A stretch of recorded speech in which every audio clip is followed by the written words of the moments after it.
Hello students, आज की class में आप सभी का स्वागत है। तो पिछली दो क्लास में हम जिन विषय को लेकर चर्चा कर रहे थे या जिन बातों को लेकर हम आपसे डिस्कस किए वो थी हमारी स्टेटमेंट एंड अजप्शंस के क्वेश्चंस। यानी स्टेटमेंट एंड अजप्शन यानी स्टेटमेंट मतलब कथन और अजप्शंस मतलब धारणा जो उस कथन के अनुसार आपको दी जाती है। ये आपको चेक करना होता है जो धारणा उस कथन के अनुसार आपको दी गई है, क्या वह उस कथन को मानती है, क्या वह मान्यता उस कथन को लेकर है या नहीं। अगर नहीं है तो आपको अपना आंसर बनाना है, अगर है तो आपको आंसर बनाना है उस के अकॉर्डिंग, जिस तरीके से आपको जो है विकल्प दिए गए उसके अनुसार आपको चुनाव करना है। किस तरीके के विकल्प जो है क्वेश्चन से देखकर या कथन से देखकर आपको पता चल रहा है। वहीं बात करें जो ये स्टेटमेंट और अजप्शन होता है, ये बहुत आसान होता है, इसमें आपको ज़्यादा कुछ करना नहीं होता है। देखिए सीधी सी बात है, पहले तो कंसेप्शन और पहला जो टाइप कर रहे हैं यानी कथन पे सीधे सीधे मान्यता दे दी जाएगी आपको कि आप इससे क्या समझे और क्या इसका निष्कर्ष निकलता है। जो बातें दी गई हैं क्या वह इस कथन को पूर्णतः मानती है या नहीं मानती है, इन बातों को लेकर आपको पहले चर्चा करनी है। दूसरे टाइप में फिर तीसरे और जो चौथा टाइप है, जो लास्ट टाइप रहेगा, उसमें अलग तरीके की बातें होंगी जो हमारे क्वेश्चन के माध्यम से आपको बताई जाएंगी और आपको पता होना चाहिए। ये जो टाइप में मैंने विभाजित किया है जो इन क्वेश्चंस का, वो इसलिए ताकि आपको पता रहे कि ऐसे जो सवाल हैं आपसे पूछे जा रहे हैं तो उनको किस तरीके से करना है। अब हम शुरू करते हैं अपना क्वेश्चन 31 से, और इसके यानी 31वें क्वेश्चन से आगे चलकर और भी जो हमारे सवाल है उन सबको आपसे जो है चर्चा करेंगे उन सब पे, और क्या हमारे जो उत्तर हैं उनको ढूंढने का प्रयास करेंगे और आपको सही उत्तर को निकलवाने में आपकी मदद करेंगे। तो सबसे पहले जो हम बात करें, हमारा कथन क्या है, I like to cook food, I want to be a chef, मुझे खाना पकाना पसंद है, मैं एक बावर्ची बनना चाहता हूँ। अजप्शन और मान्यता क्या है इसके ऊपर, आई एम अ शेफ, मैं एक बावर्ची हूँ। दूसरा, I am not a chef, मैं एक बावर्ची नहीं हूँ। तो आपको बताना है इन दोनों में से आप क्या समझ पा रहे हैं। देखिए पहले बोला कि I like to cook food, मुझे खाना पकाना पसंद है, तो उसे खाना पकाना पसंद है, मान लो ये उसकी हॉबी हो सकती है। लेकिन वो क्या बनना चाहता है, I want to be a chef. तो देखिए जब भी आप कुछ बनना चाहते हो तो आपका भी ज़िंदगी में कोई एक मकसद है कि आप ये बनना चाहते हो, वो बनना चाहते हो, ऐसा करना चाहते हो, वैसा करना चाहते हो। चाहते तभी हैं जब आपके पास नहीं होता। अगर आपके पास है तो आप चाहेंगे क्यों, है ना। अगर जो चीज़ आपके पास प्राप्त है तो वो आप चाहेंगे क्यों, तो चाहना तब होता है जब आपके पास नहीं होता। तो अगर मैं ये कहूँ आई एम अ शेफ, तो अगर ये यहाँ पर बोल रहा है कि मैं एक शेफ़ हूँ तो ये गलत हो जाएगा। अगर वो एक शेफ़ होता या है तो वह एक शेफ़ क्यों बनना चाहेगा, क्योंकि वो तो पहले से ही है। तो क्या यहाँ पर ये आपको पता चल रहा है कि I am not a chef, इस तरीके से बातें लिंक की जा रही हैं? बिल्कुल, क्योंकि वो एक शेफ़ नहीं है इसीलिए वह बनना चाहता है। और इसके शेफ़ के बनने के पीछे का वजह क्या है, इसे खाना पकाना, इसे खाना फूड कुक करना अच्छा लगता है। तो यहाँ पर केवल सेकंड एजप्शन जो है, दूसरा एजप्शन, दूसरी मान्यता ही यहाँ पर सही जो है निहित रहेगी हमारे स्टेटमेंट यानी कथन को लेकर। तो आंसर क्या निकलेगा इसका, आंसर होगा सेकंड, और जो है कि हमारा सी। तो सी जो है इसका सही उत्तर रहेगा, इसको आपको ठीक से मार्क करना है। आगे के क्वेश्चंस में देखते हैं। मुझे खाना पकाना पसंद है, मैं एक बावर्ची बनना चाहता हूँ, इसलिए यह स्पष्ट है कि मैं एक बावर्ची नहीं हूँ। इस प्रकार मान्यता दो कथन में निहित है। आगे बढ़ते हैं। कार्टून फिल्में देखना पुस्तकें पढ़ने से बेहतर है, watching cartoon movies is better than reading books. ये स्टेटमेंट है, ये कथन आपको दिया गया। आर्ग्यूमेंट और अजप्शन यानी इसके ऊपर तर्क क्या दिया गया कि ऐसा कथन क्यों दिया गया, तो इसको लेकर तर्क भी हैं और एजप्शंस भी हैं। ये धारणा, ये जो ये मान्यता है क्यों है, इस बात को लेकर क्या वजह है। अब देखिए एक तरीके से ये एक सवाल हो सकता है, क्या कार्टून फिल्में देखना पुस्तक पढ़ने से बेहतर है, लेकिन ये आपको सीधा सीधा स्टेटमेंट दे दिया ना सवाल करके। तो इसका बोला है हाँ, yes, watching cartoon movies is amusing. Amusing का मतलब होता है जो आपको मनोरंजन करे, एंटरटेन करे। तो कार्टून फिल्में देखना मनोरंजन करता है। दूसरा, no, reading book arouses love to attain knowledge and create a habit of reading books in children. नहीं, पुस्तकें पढ़ने से ज्ञान प्राप्त करने का प्यार उत्पन्न होता है, यानी आप ज्ञान प्राप्त करने के लिए हैं जो इच्छुक होते हैं पुस्तकें पढ़ने से। And creates a habit of reading books in children, तो इसमें बच्चों में पुस्तकें पढ़ने की आदत बनती है। तो देखिए यहाँ पर क्या है, यहाँ पर जो बात कही गई है वो बात कही गई है कि जो ये आपसे स्टेटमेंट दिया गया तो इसको लेकर दो तर्क दे दिए गए और आपको तर्क बताना है कि इसमें से सटीक तर्क क्या रहेगा। क्या कार्टून फिल्में देखना पुस्तक से पढ़ने से बेहतर है? तो ये जो तर्क है इसको आपको जो है जवाब देना है। तो हाँ, क्योंकि कार्टून मूवी जो है क्या करती है, मनोरंजन करती है, या फिर नहीं, reading books arouses love to attain knowledge, पुस्तकें पढ़ने से ज्ञान प्राप्त करने का प्यार जो है या ज्ञान प्राप्त करने की इच्छा उत्पन्न होती है या उत्पन्न होता है और बच्चों से पुस्तक पढ़ने की आदतें बनती है, यानी बच्चे के में पुस्तक पढ़ने की आदतें यानी बुक्स को पढ़ने की आदतें बनती हैं। तो जाहिर सी अगर हम दोनों तर्कों को देखें तो जो दूसरा वाला तर्क है वो ज़्यादा अच्छा रहेगा, यह बोलना कि जो है कि पुस्तकें पढ़ना ज़्यादा बेहतर है कार्टून फिल्मों के देखने के तुलनात्मक। तो only second argument is strong, केवल तर्क दूसरा ही मजबूत है, क्योंकि मनोरंजन से ज़्यादा अच्छी आदतें और पढ़ना जो है ज़्यादा उचित तर्क है। अब देखिए, only argument second is strong, reading books arises love to attain knowledge and builds the habit of reading books in children, केवल तर्क दूसरा मजबूत है, पुस्तकें पढ़ने से ज्ञान प्राप्त करने का जो इच्छा है, जो प्यार है, वो उत्पन्न होता है और बच्चों में पुस्तकें पढ़ने की आदत बनती है। आगे की बात करते हैं, अगले स्टेटमेंट, अगला कथन, the coffee cup on the table is very hot, मेज पर जो कॉफी कप है वह बहुत गर्म है। असम्पशन और अनुमान क्या लगा सकते हैं इससे, the cup has T, cup में चाय है। देखिए, the coffee cup on the table is very hot, यानी मेज पर कॉफी कप है वो बहुत गर्म है। दूसरा देखिए, the cup is on the table, cup मेज पर है। देखिए, अगर मैं ये कहूँ जो कॉफ़ी कप है वो जो टेबल पर है वो बहुत गर्म है, तो इसमें ये भी हो सकता है कि कॉफ़ी कप के अंदर कॉफ़ी हो, लेकिन ऐसा भी हो सकता है कि कॉफ़ी कप के अंदर चाय भी हो। मान लीजिए चाय आपने कॉफ़ी कप के अंदर रख लिया हो या फिर कॉफ़ी कप के अंदर दूध हो, तो कुछ भी हो सकता है। हमें जो जानकारी दी गई वो ये दी गई कि जो मेज पर कॉफ़ी कप है वो बहुत गर्म है, लेकिन कप के अंदर क्या है इस बारे में कोई आपको जानकारी नहीं दी गई है। जब इस बारे में कोई आपके पास जानकारी नहीं है तो आप कैसे बताओगे कि इसमें क्या है क्या नहीं है, राइट? तो अब यहाँ पर आपको आंसर बनाना है। तो पहला वाला तो गलत हो जाएगा, कप में चाय है, ये तो गलत। दूसरा, the cup is on the table, जो कप है मेज पर है, ये भी आप बता नहीं पाओगे। और ये तो दिया हुआ है कि मेज पर जो कॉफ़ी कप है वो बहुत गर्म है, तो ये हम कह सकते हैं जो कप है वो मेज पर है, the cup is on the table. तो जो सेकंड है वो ओनली सेकंड इज इम्प्लिसिट, यानी केवल सेकंड अनुमानित है, राइट? आगे बढ़ते हैं। It is clear from the statement that the cup is quite fall and the cup is place on the table, तो वही है कि कप जो है भरा हुआ है वो टेबल पर है, लेकिन ये नहीं कह सकते कि किससे भरा हुआ है, तो इसलिए लेकिन ये कह सकते हैं कि कप जो है टेबल पर है, वो तो स्टेटमेंट ने दिया ही हुआ है। Triple your money a tagline on a hoarding, अपने पैसों को 3 गुना करें, एक होर्डिंग पर यह टैगलाइन देखिए यह है। एजप्शन, क्या एजप्शन है? आश्वासन विश्वसनीय नहीं है, the assurance is not trustworthy, जो आश्वासन है वो विश्वसनीय नहीं है, यानी उस पर विश्वास नहीं किया जा सकता, तो अविश्वसनीय या फिर विश्वसनीय नहीं है। People want to make money fast, लोग जल्दी पैसा बनाना चाहते हैं, तो ये आपको जो है बताना है कि यहाँ से पढ़कर आप क्या लिए। देखिए, triple your money a tagline on a hoarding, तो ऐसी होर्डिंग पे ये टैगलाइन क्यों आई होगी, तो ज़रा थोड़ा सा इस पर जोर डालिए अपने मस्तिष्क पे। देखिए, जब भी कोई टैगलाइन या कोई भी एडवर्टाइजमेंट होर्डिंग पे दी जाती है उसके पीछे का क्या रीज़न होता है, लोगों को वैसा पसंद है या लोगों को वो अट्रैक्ट करेगी या आकर्षित करेगी, तो इसका मतलब है कहीं ना कहीं लोग उससे जुड़ेंगे। तो यहाँ पर ट्रिपल योर मनी जो है टैगलाइन जो दिया गया है, पैसा अपने पैसे को 3 गुना करे, तो यानी लोगों को पैसा कमाना और वो भी जल्दी कमाने के इच्छुक हैं। तो people want to make money fast, लोग जल्दी पैसा बनाना चाहते हैं, तो ये जो हमारा स्टेटमेंट है यहाँ से निकल के आ रहा है, तभी ये जो इस इच्छा जो है होर्डिंग वालों को पता है और इसीलिए उन्होंने ये जो टैगलाइन है लिखी। The assurance is not trustworthy, आश्वासन विश्वसनीय या बात करें विश्वसनीय नहीं है, तो ऐसा कुछ नहीं पता चल रहा है कि एश्योरेंस ट्रस्टवर्दी नहीं है, तो ये स्टेटमेंट के बारे में आपको कोई जानकारी नहीं मिल रही है। लेकिन आप ये कह सकते हैं, यहाँ से ये पता चल रहा है कि लोग जो है पैसा कमाने में तीव्रता दिखा रहे हैं, यानी जल्दी दिखा रहे हैं, उनको पैसा कमाने की जल्दी है, ऐसी उन्होंने इच्छा दिख रही है।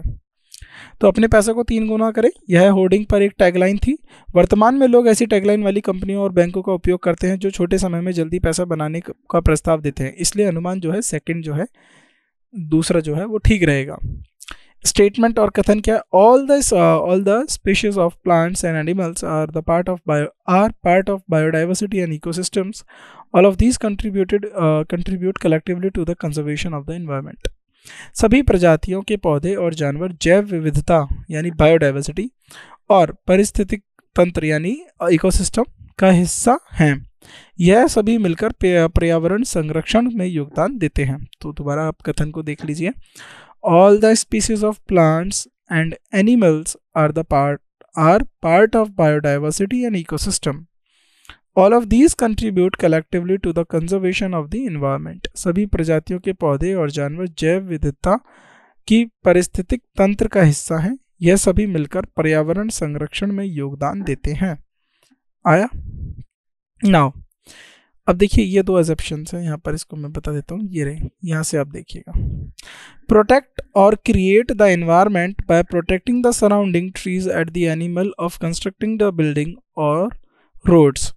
भवनों या सड़कों का निर्माण करते समय आसपास के पेड़ों की सुरक्षा करके पर्यावरण सुरक्षा का निर्माण करें। दूसरा, one of the major goals of sustainability is to preserve biodiversity. All life on earth is connected through the flow of energy यानी planetary food web, and each time species become endangered or lost to extinction, one more part of that energy flow is lost।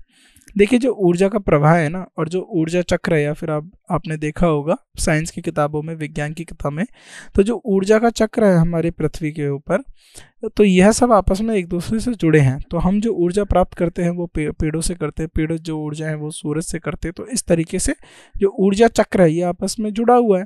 तो दूसरा वाला यही point को दर्शाता है। सततता के प्रमुख लक्ष्यों में से एक जैविक विविधता की सुरक्षा करना है। पृथ्वी पर सभी जीवन ऊर्जा के प्रभाव यानी गृह खाद्य जल के माध्यम से जुड़ा हुआ है, और हर बार जब प्रजातियां संकटग्रस्त होती हैं तो यह विलुप्त हो जाती है, तो उस ऊर्जा के प्रवाह का एक और हिस्सा खो जाता है। जब कोई भी प्रजाति संकटग्रस्त होती है तो वह विलुप्त हो जाती है। अगर कोई प्रजाति इस ऊर्जा चक्र से विलुप्त हो गई तो इसका मतलब है ऊर्जा प्रवाह का एक हिस्सा जो है वो खो जाएगा, विलुप्त हो जाएगा। तो आपका कथन दिया हुआ है और ये 2 हैं, ये 2 एजम्पशन दी हुई हैं। अब इनमें से बताना है कि कौन सा एजम्पशन सही है। तो अगर हम बात करें तो इसमें कहीं भी हमारे पिछले कथन में ऊर्जा के प्रवाह को लेकर, जैव विविधता को लेकर कि इसी ऊर्जा के प्रवाह का चक्र या ऊर्जा का चक्र चलता रहना चाहिए, ऐसी कोई बात नहीं करी गई है। बस कहा गया है कि ये जो सभी तरीके के जो जीव हैं और जो सभी तरीके के पौधे हैं, विभिन्न जो प्रकार के पौधे और जीव हैं, ये हमारे बायोडाइवर्सिटी यानी जैव विविधता और पारिस्थितिकता का जो है एक महत्वपूर्ण भाग है। इनको बनाए रखना चाहिए जो है, तभी हम पर्यावरण की जो है संरक्षण कर पाएंगे। यानी भवनों को या सड़कों का जब भी निर्माण करें तो आसपास के पेड़ों की सुरक्षा करके पर्यावरण की सुरक्षा या निर्माण करें। तो इसीलिए इसका मतलब है कि हम किसकी बात कर रहे हैं, हम पर्यावरण की सुरक्षा और इसकी बात कर रहे हैं। कहीं पर भी हमें जो है एनर्जी फ्लो ये सब के बारे में कहीं नहीं दिखाया गया है। नाउ क्वेश्चन नंबर 36 को देखते हैं।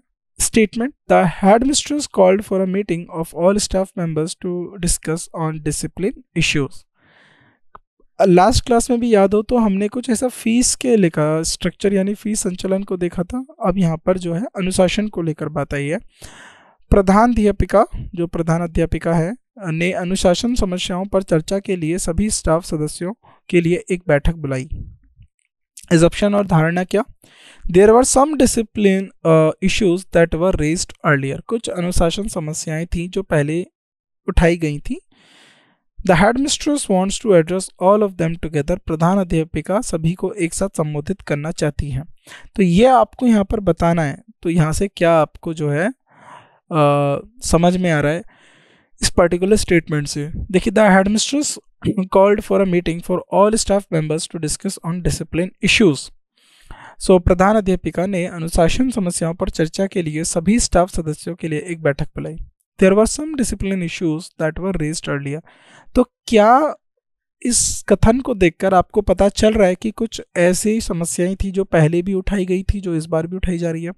तो पहले की समस्याओं को लेकर कोई बात हुई नहीं। कथन बस इतना है कि प्रधान अध्यापिका जो हैं उन्होंने अनुशासन समस्याओं पर चर्चा करने के लिए जो स्टाफ है, जो सभी स्टाफ के सदस्य हैं, उनको बुलाया है और उन पर क्या है, उनसे बात करेंगे और इन सब को चर्चाओं पर बात करेंगे, इनको साझा करेंगे। ओनली वन इज इम्प्लिसिट, यानी हम बोल सकते हैं क्या पहला वन इम्प्लिसिट है। देखिए, पहली बारे में ऐसी कोई जानकारी हमें दी नहीं गई है कि पहले भी कोई समस्याएं थी जिनके ऊपर चर्चा की गई, लेकिन सबको बुलाने का एक मकसद होता है कि जब आप कोई जानकारी किसी के समक्ष रखना चाहते हो तो प्रत्येक व्यक्ति के पास जाकर वह जानकारी ना दें, इससे अच्छा सभी को एक साथ एकत्रित करें और उस वक्त जो है जानकारी जो है वो उन सबको विस्तृत करें या फिर उन सबको वह जानकारी बताएं। तो प्रधान अध्यापिका सभी के साथ सभी को साथ में संबोधित करना चाहती थी, इसीलिए उन्होंने जो है सभी को बुलाया। तो यहाँ पर क्या होगा, केवल दूसरा जो धारणा है वो ही निहित होगी कथन के साथ। तो ओनली सी इज इम्प्लिसिट। एक मिनट, इसको चेक कर लेते हैं, रुक जाइए, इसको दोबारा चेक कर लेते हैं। हाँ, हमने इसमें एक जो पॉइंट है वो मिस कर दिया। अनुशासन समस्याओं पर चर्चा करने के लिए, यानी समस्याएं पहले से ही दिखाई गई थी, बिल्कुल पहला वाला होगा। समस्याएं थी वो ये कहीं नहीं दिखाया गया कि वो एक साथ संबोधित करना चाहती थी, लेकिन पहले से ही बता दिया इसमें कि जो डिसिप्लिन इश्यूज हैं वो पहले से ही हैं। तो बिल्कुल सही बात है, तो इसको करेक्ट करेंगे आप। तो यहाँ पर बात हो रही है डिसिप्लिन इश्यूज को लेकर जो पहले से ही हैं। मान लीजिए आज की मीटिंग या अगली मीटिंग में क्या होगा, इसका हम निर्णय कैसे करेंगे, इसका निर्णय करेंगे कि पिछली मीटिंग में क्या हुआ, है ना। तो या पिछली हमारे पास क्या जो एजेंडा है कि क्या बातें जो हम मीटिंग में करने वाले हैं। तो यहाँ पर जो है डिसिप्लिन यानी अनुशासन समस्याएं थी, तो इसका मतलब पहले से ही जो है समस्याओं के बारे में जानकारी रही होगी। तो ओनली वन 36 का होगा, only one is implicit. There are many great people who have sacrificed their lives for bringing freedom to our country. हमारे देश को स्वतंत्रता दिलाने के लिए कई महान लोगों ने अपनी जिंदगी की आहुति दी है। Assumption और क्या है मान्यता, Anyone will have to die to bring freedom. किसी एक को स्वतंत्रता लाने के लिए मरना होगा। We live and die once. हम एक बार जीते हैं और एक बार मरते हैं। इस तरीके की जो बातें हैं बताई गई हैं। देखिए, there are many great people who have sacrificed their lives for bringing freedom to our country. हमारे देश को स्वतंत्रता दिलाने के लिए कई महान लोगों ने अपनी ज़िंदगी की आहुति दी। तो क्या यहाँ से ये बात आपको पता चल रही है कि any one will have to die to bring freedom, किसी एक को स्वतंत्रता लाने के लिए मरना होगा, ऐसा तो नहीं है। तो ये गलत हो जाएगा। We live and die once, हम एक बार जीते हैं और मरते हैं, ऐसा भी कहीं से ये जो बात है नहीं बताया गया। तो यानी ये दोनों बातें नहीं कही गई हैं।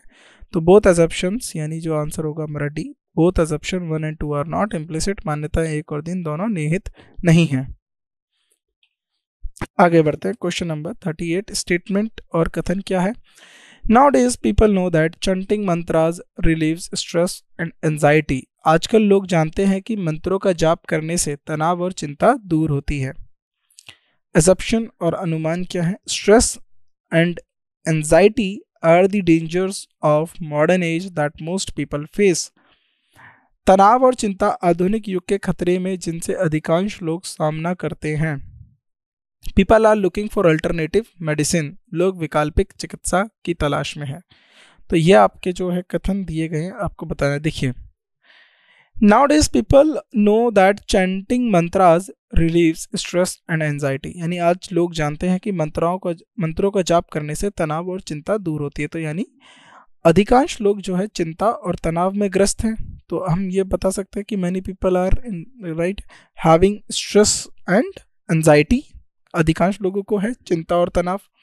तो stress and anxiety are the dangers of modern age that most people face. तो यहाँ पर बिल्कुल तभी तो अधिकांश लोग जो है मंत्रा और इन सब का जाप कर रहे हैं ताकि उन्हें किसी भी प्रकार का स्ट्रेस और एंजाइटी ना हो। तो हम कह सकते हैं कि तनाव और चिंता आधुनिक युग के खतरे हैं जिनसे अधिकांश लोग सामना करते हैं। तो पहला एजप्शन जो है वो ट्रू हो जाएगा, पहला अनुमान दूसरा होगा। People are looking for alternative medicine, लोग वैकल्पिक चिकित्सा की तलाश में। तो ऐसा हमें नहीं बताया गया कि लोग जो है वैकल्पिक चिकित्सा की तलाश में। तो बस ये बताया चल रहा है यहाँ से कि जो स्ट्रेस और एंजाइटी है वो एक अधिकांश लोगों के लिए खतरा बन चुकी है। यानी option A only second is implicit, केवल दूसरा अनुमानित है। आगे बढ़ते हैं। Stories are the best way to make children remember concepts in the early years of their life. कहानियाँ बच्चों को उनके जीवन के प्रारंभिक वर्षों में अवधारणाओं को याद दिलाने का सबसे अच्छा तरीका है। दोबारा स्टेटमेंट देख लीजिए। Stories are the best way to make children remember concepts in their early years of their life. कहानियाँ बच्चे उनके जीवन के प्रारंभिक वर्षों में अवधारणाओं को याद दिलाने का सबसे अच्छा तरीका है। Assumption, मान्यता क्या है? चिल्ड्रन लाइक स्टोरीज, बच्चे कहानियाँ पसंद करते हैं। दूसरा, stories improve children's imagination and visualisation skills, कहानियाँ बच्चों की कल्पना और दृश्यकरण कौशल को सुधारती है, यानी विजुअलाइजेशन को सुधारती है। अब यहाँ पर बताना है आपको कि इनमें से जो है कौन सा सही है कौन सा गलत है। देखिए, stories are the best way to make children remember, तो यानी जाहिर सी बात है उनकी विजुअलाइजेशन और जो उनका इमेजिनेशन स्किल्स है वो अच्छा करती है कहानियाँ, यानी कहानियों से उनका दृश्यकरण और कल्पना जो है उसको सुधारती है। तो यहाँ पर हम कह सकते हैं सेकंड ठीक है। और याद दिलाने में सबसे अच्छा तरीका, अब अच्छा तरीका का मतलब ये भी है कि बच्चे जो हैं वो कहानियाँ पसंद करते हैं। क्या करते हैं? वो कहानियाँ पसंद करते हैं, इसीलिए ये सब में से एक अच्छा तरीका माना गया है। तो यानी आंसर क्या होगा? Both 1 and 2 are implicit. क्या होगा? दोनों, 1 और 2 दोनों क्या है? निहित हैं। Right? According to the statement, both the concepts are true because it is clear from the statement that stories are a good way to reminding children of the concepts in the early years of their lives, because children love stories through which children listen to stories by heart and try to become or do like that changes like skills mindset of the children significantly. क्या है इसका मतलब? कथन के अनुसार दोनों अवधारणाएं सही हैं, क्योंकि कथन से यह स्पष्ट है कि कहानियां बच्चों को उनके जीवन के प्रारंभिक वर्षों में अवधारणाओं को याद दिलाने का एक अच्छा तरीका है, क्योंकि बच्चे कहानियों को प्यार करते हैं, जिसके माध्यम से बच्चे कहानियों को दिल से सुनते हैं और उसी तरह बनने या करने की कोशिश करते हैं, जो बच्चों को कौशल और मनोसित को काफ़ी बदलता है, यानी चित्त को, मन के मतलब उनके हृदय को। स्टेटमेंट और कथन क्या है? क्वेश्चन नंबर 14 प्रश्न संख्या 40 को लेकर। Tree can communicate and share nutrients with other trees in a forest, says a scientist. वृक्ष एक वन में अन्य वृक्षों के साथ संवाद कर सकते हैं और पोषक तत्व साझा कर सकते हैं, एक वैज्ञानिक कहते हैं। एजप्शन क्या? Plant share extra nutrients with other plants, पौधे अन्य पौधों के साथ अतिरिक्त पोषक तत्व साझा करते हैं। दूसरा, underneath the tree everything is connected, पृथ्वी के नीचे, अंडरनीथ का मतलब होता है पृथ्वी के नीचे सब कुछ जो है जुड़ा हुआ है। यह इस कथन से आपको जो है जानकारी दी गई है। देखिए, trees can communicate and share nutrients with other trees in a forest, यानी वृक्ष एक वन में अन्य वृक्षों के साथ संवाद कर सकते हैं और पोषक तत्व साझा कर सकते हैं। तो पौधे अन्य पौधों के साथ अतिरिक्त, जो उनके पास अतिरिक्त जो है पोषक तत्व है, तभी तो वो साझा करेंगे। अगर उनके पास किसी पोषक तत्व की ही कमी है तो वो कैसे साझा कर पाएंगे? तो वो अपना अतिरिक्त जो पोषक तत्व है साझा करते हैं। तो ये बात जो है कथन से हमें मिल भी रही है और हम ये बात कह भी पा रहे हैं। लेकिन ये आपस में जो है संवाद करते हैं, पोषक तत्वों को जो है एक दूसरे के साथ जो है शेयर करते हैं, बांटते हैं, साझा करते हैं। क्या ये बात आप ऐसे कह सकते हो कि पृथ्वी के नीचे सब कुछ जुड़ा हुआ है? तो ये चीज़ें हमें नहीं पता, हम इस बारे में जानकारी नहीं है कि पृथ्वी के साथ जो है सब कुछ जुड़ा हुआ है। हम कैसे कह सकते हैं ये बात? तो डी मतलब ओनली वन इज इम्प्लिसिट, केवल एक ही निहित है। राइट, केवल एक ही निहित है। आगे बढ़ते हैं। According to the statement, scientists says that trees communicate with other in the forest and share the nutrient. Therefore, तो हम जो पहली बात है वो कह सकते हैं। राइट, आगे बढ़ते हैं।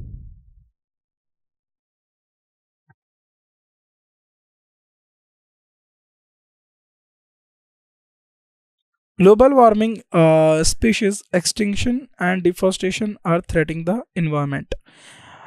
वैश्विक तापमान वृद्धि, प्रजातियों का विलुप्त होना और वनों की कटाई पर्यावरण के लिए खतरा बन रही है। तो पर्यावरण के लिए क्या क्या खतरा बन रहा है? ग्लोबल वार्मिंग यानी वैश्विक तापमान वृद्धि, दूसरा स्पीशीज एक्सटेंशन, प्रजातियों का विलुप्त होना, एंड डिफॉरेस्टेशन यानी वनों की कटाई आर थ्रेटिंग द एनवायरमेंट, पर्यावरण के लिए खतरा बन रही हैं, या ये समस्याएं जो एक पर्यावरण के लिए खतरा बन रही हैं। असम्पशन और मान्यता क्या दिए हुआ है? There are more way the more we exploit our environment, the more logical imbalances we create, ultimately jeopardizing the extension of human life। माफ कीजिएगा, हमारे पर्यावरण जितना अधिक शोषित होता है, हम उत्तरोत्तर पारिस्थितिक असंतुलन पैदा करते हैं। शोषित का मतलब है अगर हम इसका एक्सप्लॉयटेशन करते हैं, अंततः मानव जीवन के अस्तित्व को खतरे में डालते हैं। ईच स्पीशीज डिपेंड डायरेक्टली और indirectly on every other species to survive. प्रत्येक प्रजाति सीधे या अप्रत्यक्ष रूप में यानी प्रत्यक्ष या अप्रत्यक्ष रूप से हर अन्य प्रजाति पर जीवित रहने के लिए निर्भर करती है। तो इन दोनों में से आपको स्टेटमेंट बताना है, तो ये दोनों ही बिल्कुल ठीक है, क्योंकि दूसरी प्रजाति का रहना भी हमारे जीवन के लिए उतना ही महत्वपूर्ण है जितना हमारे जीवन के लिए। मान लीजिए अगर धीरे धीरे सारी प्रजातियां विलुप्त होती गई तो जाहिर सी बात है उससे मानव जीवन पर भी प्रभाव पड़ेगा। वो जो चक्र मैं बता रहा था आपको, ऊर्जा का चक्र है, उसमें बाधा आएगी और मानव को पूर्णतः जो ऊर्जा का सेवन हम करते हैं वो नहीं मिल पाएगा। तो इसलिए हमारा जीवन जो है वो भी ग्रस्त होगा, और जितना ज़्यादा हम शोषित करेंगे अपने पर्यावरण को, उतना ही ज़्यादा हमारा जो इकोलॉजिकल है उसमें असंतुलन पैदा होगा और अंततः मानव जीवन के अस्तित्व को भी हम खतरे में डाल देंगे। तो यहाँ पर ये जो दोनों ही मान्यता या दोनों अजम्पशंस थे वो दोनों वैलिड और ट्रू थे। नाउ अगले क्वेश्चन की बात करते हैं। पीपल एजम्पशन क्या है, स्टेटमेंट क्या है? Read the instructions before landing in the swimming pool. तैराकी पूल में उतरने से पहले निर्देश पढ़ें।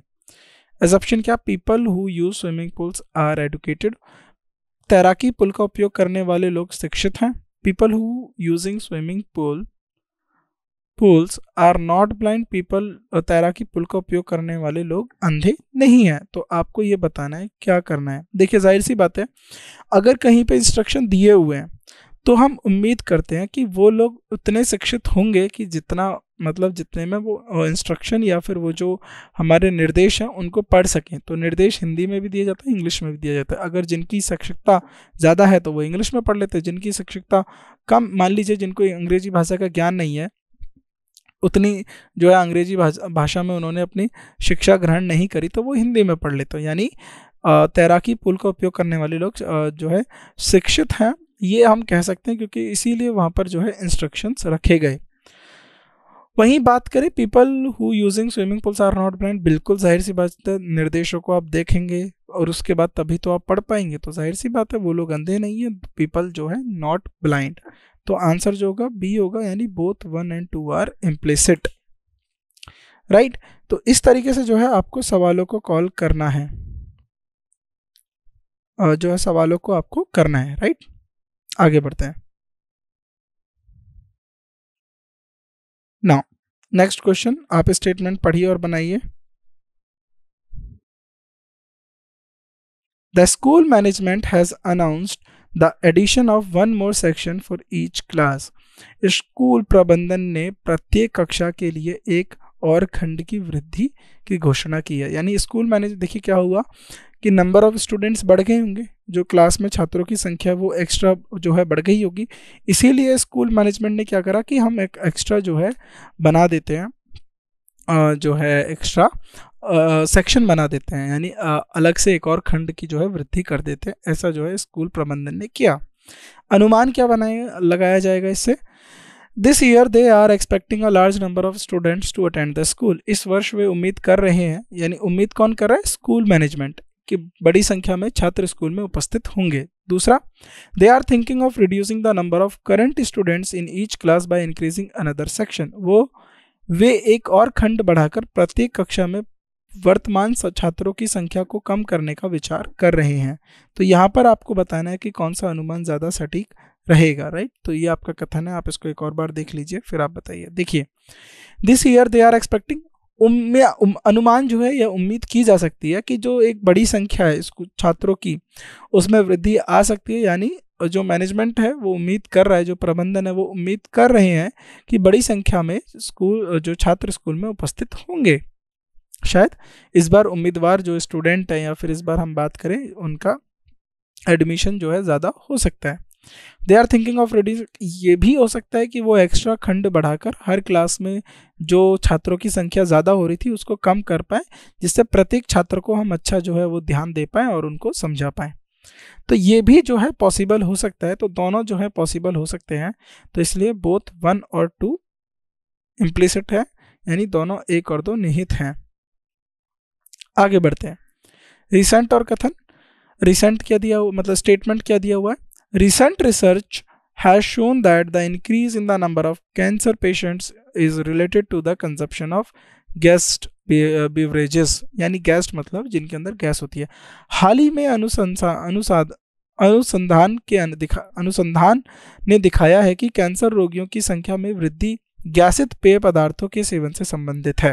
यानी जो रिसर्च हुई, जो अनुसंधान हुआ, उससे क्या दिखा? उससे दिखा कि जो कैंसर के जो पेशेंट है, कैंसर के रोगी हैं, उनकी वृद्धि किस वजह से हुई? जो गैस्ड बेवरेजेस हैं, यानी जो गैसित पेय पदार्थ हैं, जैसे कि आपकी कोल्ड ड्रिंक्स हो सकती है और दूसरे तरीके के पदार्थ जिनके अंदर गैस की मात्रा रहती है। अजम्पशंस क्या बनाया जा सकता है? Consumption of refined sugar is harmful, परिष्कृत चीनी का सेवन हानिकारक है। दूसरा, excess amount of sugar in the body causing disease, यानी शरीर में अधिक मात्रा में चीनी रोग का कारण बनती है। Decide which of the assumption is implicit in the statement, निर्णय करें कौन सा कथन कि कथन में कौन सा अनुमान निहित है, यानी कौन सा कथन जो है इम्प्लिसिट है या कौन सा कथन जो है इसके साथ जा सकता है। देखिए, कैंसर रोगियों में वृद्धि का कारण क्या बना? गैस निहित, जिसके अंदर क्या है गैसित पेय पदार्थ, यानी गैस्ड बेवरेजेस। उसकी वजह से अनुसंधान किया, रिसर्च किया और पता चला कि कैंसर के रोगियों की जो संख्या बढ़ी है। तो यहाँ कहीं चीनी की बात हुई या चीनी के सेवन को लेकर बात हुई? तो ना तो चीनी की बात हुई, ना चीनी के सेवन को लेकर बात हुई। तो यानी दोनों जो हैं हमारे गलत हो जाएंगे। जब दोनों गलत हो जाएंगे तो सी जो है वो सबसे सही और सटीक आंसर होगा। आगे बढ़ते हैं। सी जो है वो हमारा आंसर होगा। स्टेटमेंट और कथन। The safety, quality and nutritional value of the food we eat, हमारे स्वास्थ्य और कल्याण के लिए हमारे द्वारा खाए जाने वाला भोजन की सुरक्षा, गुणवत्ता और पोषण मूल्य का मूल तत्व है। यानी the safety, quality and nutritional value of the food we eat was fundamental importance for our health and well being. Assumption क्या लगाया जा सकता है? Food safety involves not only the avoidance of gastrointestinal disease due to germs and viruses, but also the avoidance of harm from ingestion of chemical pollution and unwanted physical pollution। यानी खाद्य सुरक्षा का तात्पर्य केवल जीवाणुओं और वायरसों के कारण गैस्ट्रो आंतरिक रोगों से बचने से नहीं होता, बल्कि यह रासायनिक प्रदूषण और अवांछित भौतिक प्रदूषण के सेवन से हानि से बचने का तात्पर्य रखता है। दूसरा, food safety requirements should be monitored and enforced bye series of professionally qualified officers. खाद्य सुरक्षा आवश्यकताओं की निगरानी का कार्यान्वयन एक श्रृंखला के पेशेवर रूप से योग्य अधिकारियों द्वारा किया जाना चाहिए। दोबारा पढ़ लेते हैं स्टेटमेंट को।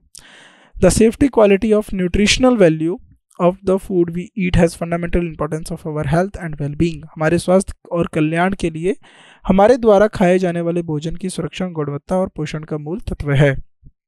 आपको दिए हुए हैं ये सारे ऑप्शंस, तो आप इसमें से बताना। देखिए, कहीं भी कोई बात नहीं हुई है कि जो हमारी फूड सेफ्टी है उसके अंदर अच्छा ऑफिसर की बात हो रही है, किसी भी तरीके की कोई दूसरी बात हो रही है कि ऑफिसर आना चाहिए, ये होना चाहिए, वो होना चाहिए। नहीं, बस बताया गया है कि safety, quality and nutritional value of food, जो हम खाते हैं, स्वास्थ्य और कल्याण के लिए हमारे द्वारा खाए जाने वाले भोजन की सुरक्षा, गुणवत्ता और पोषण मूल्य का मूल तत्व है।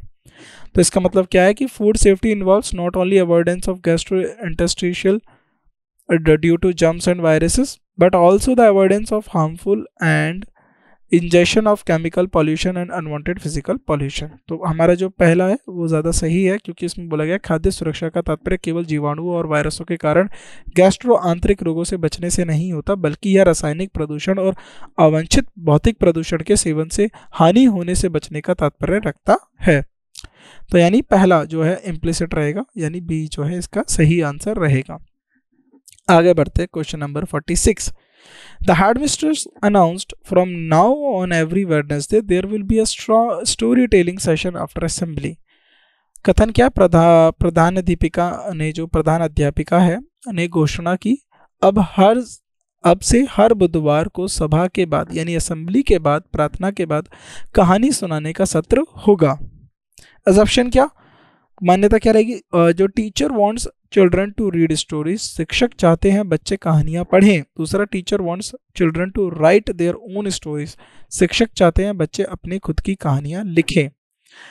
तो यहाँ पर कहानी सुनाने का जो सेशन रखने की बात हुई है, कहानी सुनाने का जो सत्र रखने की बात हुई है, वो ये हुई है कि जो टीचर हैं वो चाहते हैं कि बच्चे कहानी सुने, उन्हें याद रखें, ना कि ऐसा कुछ करना चाहते। जो हमारे अध्यापक है, जो शिक्षक है, वो चाहते हैं कि बच्चे खुद की कहानी लिखें। यहाँ पर ऐसी कोई बात नहीं कही गई है, बस वो ये बताना चाहते हैं कि जो शिक्षक है चाहते हैं कि बच्चे कहानियां पढ़े। तो ओनली वन इज इम्प्लिसिट, तो केवल एक ही होगा इसमें, राइट। तो बच्चे कहानियों को सुनने के लिए कहानियां पढ़ना भी आवश्यक होगा, इसलिए केवल मान्यता एक कथन में अंतर्निहित है, इसीलिए विकल्प सी सही होगा। स्टेटमेंट कथन क्या है, he is health conscious, he walks 4 kilometres every day and consumes only healthy food. वह स्वास्थ्य संवेदनशील है, वह हर दिन 4 किलोमीटर चलता है और केवल स्वस्थ भोजन का सेवन करता है। अजम्पशन क्या निकालेंगे इससे, he does not eat junk food, वह जंक फूड नहीं खाता। दूसरा, on weekends he walks more than 4 kilometres, वह 4 किलोमीटर से अधिक चलता है। इसका आंसर आप सीधा सीधा निकाल सकते हैं। बोला गया है कि ही वॉक्स 4 किलोमीटर्स एवरी डे, यानी वह प्रत्येक दिन या हर दिन 4 किलोमीटर चलता है। कोई भी वीकेंड या सप्ताहांत की बात नहीं कही गई है कि सैटरडे संडे कुछ ज़्यादा चलेगा, शनिवार इतवार ज़्यादा चलेगा या कम चलेगा, ऐसी कोई बात नहीं कही गई है। बस बोला गया है कि वह प्रत्येक दिन 4 किलोमीटर चलता है और स्वस्थ भोजन का सेवन करता है। स्वस्थ भोजन का सेवन करने से मतलब है कि ही does not eat junk food, वह जंक फूड नहीं खाता, तो वह एक हेल्दी खाना खाता है। तो यानी केवल एक, only one, only assumption one is implicit, आप क्या बोलेंगे, अनुमान एक ही निहित है। आगे बढ़ते हैं। क्वेश्चन जो है हमारा 48, स्टेटमेंट कथन, Kajal told her husband let's go to watch movies. Kajal ने अपने पति से कहा चलो फिल्म देखने चलते हैं। Kajal likes to watch movies, Kajal को फिल्म देखना पसंद है। They are wondering where to go, वो सोच रहे हैं कहाँ जाएं। तो ये जो कथन है, काजल ने अपने पति से कहा चलो फिल्म देखने चलते हैं, तो अगर उसने ऐसा कहा तो इसका मतलब है उसे फिल्म देखना अच्छा लगता होगा, पसंद होगा।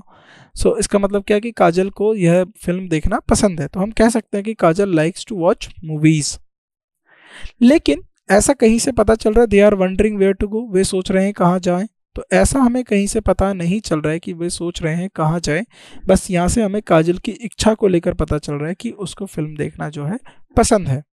तो जो आंसर होगा वो होगा 1, आंसर होगा सी, केवल एक ही निहित है, यानी only first is implicit, right. तो यहाँ से हमें पता चल रहा है कि काजल की पसंद नापसंद, ना कि वह सोच रहे हैं कि कहाँ जाना है कहाँ नहीं जाना है। तो इस बारे में कोई भी जो जानकारी है हमें यहाँ से प्राप्त नहीं हो रही है, तो इसलिए जो हमारा सेकंड है वो, या जो दूसरा है वो धारणा, वो गलत हो जाएगी और पहली धारणा हमारी सही रहेगी। आगे बढ़ते हैं। स्टेटमेंट कथन क्या, swimming improves overall physical health, तैराकी समग्र शारीरिक स्वास्थ्य में सुधार करती है। यानी जो स्विमिंग है उससे जो आपकी पूरी फिजिकल हेल्थ है, शारीरिक स्वास्थ्य में सुधार करती है। अब एजम्पशन क्या है, the secretion of good hormones is essential for good health, अच्छे स्वास्थ्य के लिए अच्छे हार्मोन्स का स्राव की आवश्यकता होती है। स्राव का मतलब होता है रिसाव जो होता है यानी निकलना, अच्छे हार्मोन्स का सिक्रीट होना। Water gives relief to muscles, पानी मांसपेशियों को राहत देता है। तो यहाँ से आपको क्या पता चल रहा है ये आपको बताना है। देखिए ये आपके पास ऑप्शंस आ गए। अब यहाँ से देखिए क्या कहीं भी हार्मोन्स की बात हो रही है? स्विमिंग करने से कैसे हार्मोन्स निकलते हैं, किस तरीके के हार्मोन्स निकलते हैं, नहीं निकलते? तो ऐसी कोई बात नहीं हो रही है, तो सीक्रेशन हार्मोन्स की कोई बात नहीं हो रही है, तो ये गलत हो जाएगा। The secretion of good hormones is essential for good health. अच्छे स्वास्थ्य के लिए अच्छे हार्मोन्स का रिसाव की आवश्यकता होती है, तो ये हमें कहीं जानकारी इसकी नहीं मिल रही है। लेकिन water gives relief to muscles, जो पानी ही मांसपेशियों को राहत देती है, इसीलिए जो स्विमिंग होती है, वो जो एक्सरसाइज होती है, वो पूरी बॉडी को जो है फिट रखती है, यानी जो आपका शरीर है उसको स्वस्थ रखने में फिर जो स्विमिंग है वो एक अच्छी एक्सरसाइज साबित होती है। तो यहाँ पर क्या होगा? ओनली सेकेंड, तो D is the right answer, only second. आगे बढ़ते हैं और हमारा जो है आज का लास्ट क्वेश्चन है आज की क्लास का, वो और देख लेते हैं। The headline of column in a newspaper writes we all are victims of our thought. अखबार के एक स्तंभ यानी कॉलम की बात करें का शीर्ष लिखता है, हम सभी अपने विचारों के विचारों के शिकार हैं, यानी हम जो विचार हैं, विचार हमारे, हम सब विचारों से ग्रस्त हैं। Now our actions are based on our thoughts, हमारे कार्य हमारे विचारों पर आधारित हैं। तो ये 2 बार पूछा गया ये सवाल। Newspapers are the best source of information, अखबार सूचना का सर्वश्रेष्ठ स्रोत है। तो यहाँ पर क्या बताइए, क्या कोई सूचना को लेकर बात हुई? अखबार से क्या सूचना मिल रही है, क्या सूचना नहीं मिल रही है? तो नहीं, किसी भी प्रकार की जो है सूचना नहीं मिल रही है, तो ये जो है ऑप्शन जो है हमारा गलत हो जाएगा। लेकिन यहाँ से आप कह सकते हो कि हमारे जो एक्शंस हैं, जो हमारे कार्य हैं, हमारे विचारों पर आधारित होते हैं। तो इसका मतलब ओनली वन, तो यानी डी ऑप्शन जो है वो सबसे सही ऑप्शन होगा। तो ये आपका जो है सही आंसर होगा। तो यहाँ तक हमने जो है अपने 50 क्वेश्चंस जो है स्टेटमेंट और असम्पशन पे बना लिए। तो इस तरीके के सवाल आपको अब करने आने चाहिए। ये बहुत आसान से सवाल हैं, इनमें कोई भी ज़्यादा मुश्किल नहीं होगी आपको करने में। बाकी जो और भी सवाल हैं वो हम अपनी आने वाली क्लास में करेंगे। तब तक के लिए आप इनको निरंतर अभ्यास करते रहिए। किसी भी तरीके की समस्या होती है हमसे जुड़िए। और आज की क्लास को अटेंड करने के लिए, आज की क्लास में उपस्थित होने के लिए, हमसे जुड़ने के लिए आप सभी का धन्यवाद। आपसे मुलाकात करते हैं अगली क्लास में। Thank you.